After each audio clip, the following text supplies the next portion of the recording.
एवढं राक्षसी बहुमत मिळाल्यानंतर सुद्धा काही जणांना शेतात पूजा अर्चा करायला जावं का लागतंय? राजभवनवरती जायला पाहिजे. आम्ही तर गेलो होतो. आमचं तर काय, आम्ही 25-30 वर्ष एकमेकाच्या विरोधातच लढलेली माणसं होतो. जिंकले ते विचारतात त्यांना धक्का, आपण जिंकलो कसा? आणि आम्ही हरलो, आम्हाला धक्का बसला, आम्ही हरलो कसा? मी तसं पाहिलं तर माझ्या आठवणीप्रमाणे बाबा दुसऱ्यांदा या ठिकाणी आलेलो आहे. पहिला कधी आलो तो आता लक्षात नाही, पण आजची भेट ही आयुष्यभर लक्षात राहील. आणि आपल्याला तर मी प्रथम भेटतोय. आपले आशीर्वाद घेण्याचं कित्येक दिवस मनात होतं. तसं मी विश्वंभरजींना बोललो पण होतं की मला यायचंय, बाबांचे आशीर्वाद घ्यायचे. आपलं बोलणं मी लक्षपूर्वक ऐकलं आणि त्यात आपण सुरुवातीला जे बोललात की तुम्ही, आता हे तुमचे शब्द आहेत म्हणून मी वापरतो, म्हातारपण स्वीकारायला तयार नाही. आजही तुम्ही प्रेरणा देतात आम्हाला. माझं मत आहे, प्रेरणा कधीच म्हातारी होऊ शकत नाही. मी येताना एक सरकारी ताफा गेला, त्याच्यात जयंतराव तुमचे पूर्वाश्रमीचे नेते होते. महत्वाचा मुद्दा काय की जिंकलेले सुद्धा इथे येत आहेत आणि आम्ही हरलेले सुद्धा इथे येतोय. थोडक्यामध्ये या निकालावरती ना हरलेल्यांचा विश्वास आहे ना जिंकलेल्यांचा विश्वास आहे. जिंकले ते विचारतात त्यांना धक्का, आपण जिंकलो कसा? आणि आम्ही हरलो, आम्हाला धक्का बसला, आम्ही हरलो कसा? याचं कारण स्पष्ट आहे की जे आता आमच्याकडनं आपण वधून घेतलं की सत्यमेव जयते, आता सत्तामेव जयते सुरू झालेलं आहे आणि त्याच्या विरोधात आपण उभे राहिलेलो आहोत. ठीक आहे, आताची सुरुवात आहे. या एवढ्याशा आंदोलनाने काय होणार असं जर कोणाला वाटत असेल तर वणवा पेटवायला एक ठिणगी फक्त कारणीभूत असते. ती ठिणगी आज पडलेली आहे. पैशाचा अमाप वापर झाला हे आपल्याही कानावरती आलं. आमच्यापैकी काहींनी, म्हणजे सगळ्यांनी तो व्हिडिओ तर बघितलाच विनोद तावडेंचा. योजनांचा भरपूर पडणारा पाऊस पाहिला.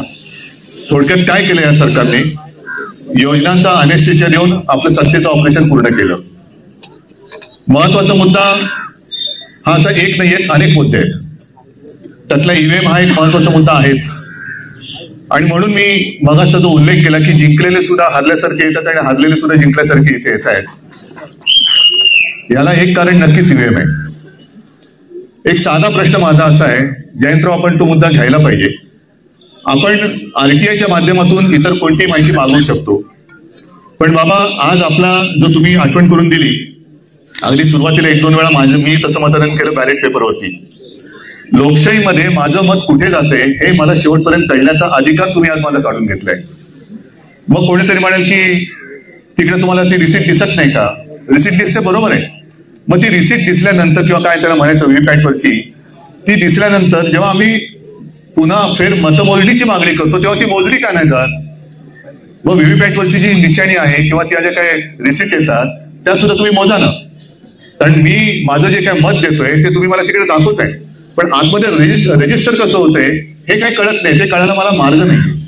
आणि त्या यांचे पती यजमान निर्मला सीतारामन यांनी एक अत्यंत सोप्या भाषेमध्ये सांगितलं, परकला प्रभाकर, की त्यांनी सांगितलं की जी काही 76 लाख जवळपास मतं ही शेवटच्या तासात वाढली, सरासरी काढली, कारण ते मोठे गणितज्ञ आहेत.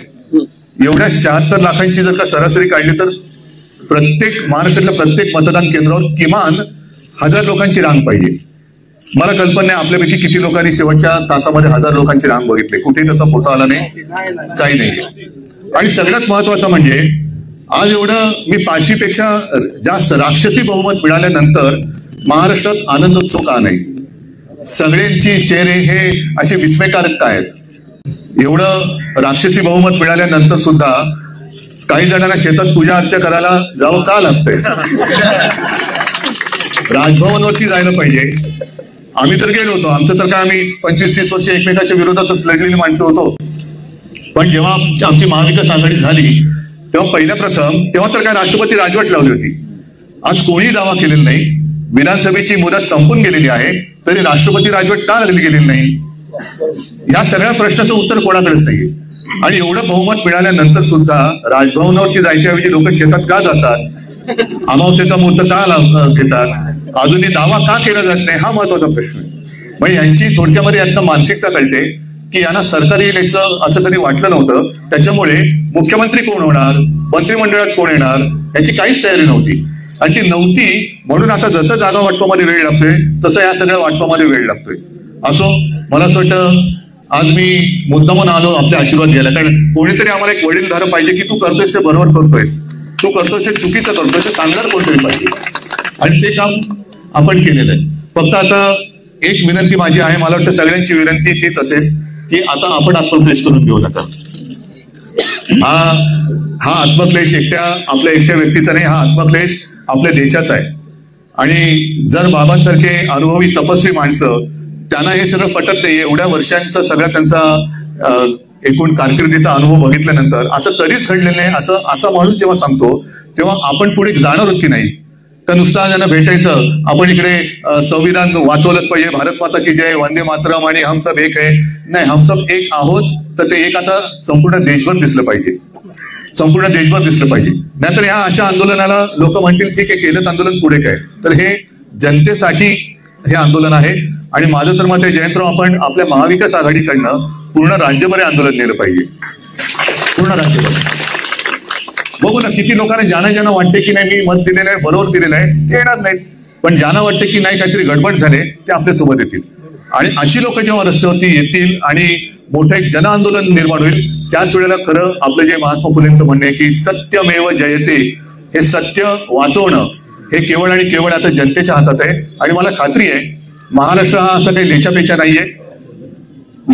नाहीये, तो शूरांचा, वीरांचा, साधू संतांचा सगळ्यांचा आहे. आपल्यासारख्या क्रांतिकारकांनी सुद्धा त्याच्यामध्ये भाग घेतला, आपल्यासारख्या समाज सुधारकांनी भाग घेतलेला त्याच्यामध्ये.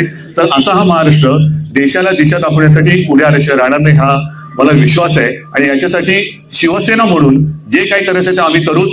पण मला खात्री आहे आमचे महाविकास आघाडीचे सहकारी आता जयंतराव इथे आलेलेच आहेत, ते सुद्धा आणि अगदी काँग्रेस सुद्धा लोकशाही वाचवण्यासाठी रस्त्यावरती आल्याशिवाय राहणार नाही. सगळ्यांना परत धन्यवाद देतो. आणि बाबा, माझी सगळ्यांच्या वतीने विनंती आहे की आपण आता जेवढा त्रास करून घेतला तेवढा पुरे, बाकीचं आंदोलन आम्ही नेतो पुढे. तुम्ही आता कृपा करा आणि जास्त त्रास करून घेऊ नका. मी मनापासून विनंती करतोय. आणि मला असं वाटतं विनंतीपेक्षा मी हट्ट करतोय, आपल्याकडे हट्ट करतो. आणि कृपा करून आपण आता उपोषण सोडावं अशी, मी हे काही ठरवून आलेलो नाही, हे मी इकडे आल्यानंतर बोलतोय. माझी विनंती मानतील अशी मला आशा किंवा खात्री आहे. सगळ्यांना धन्यवाद देतो.